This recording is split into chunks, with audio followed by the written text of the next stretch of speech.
Welcome to Kenton Teaches. Enjoy the video. You begin by opening VS Code and jumping straight into settings. Use the command palette with Ctrl plus Shift plus P, or open the gear icon and choose Settings. This gets you into the settings UI immediately.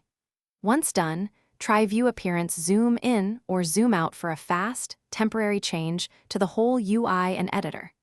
Make sure to note whether you want a global zoom or a specific editor font size, because the next steps will set the exact font size value you'll keep. Now focus on the precise editor font size setting. In Settings, type Editor. Font size in the search box to surface that key quickly. The UI shows a numeric input you can adjust. If you prefer direct control, open Settings, JSON, and Add or Edit Editor.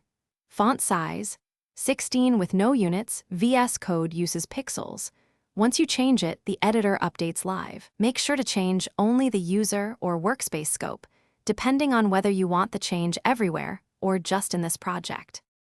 Finish by tuning related settings so text looks right. Set editor.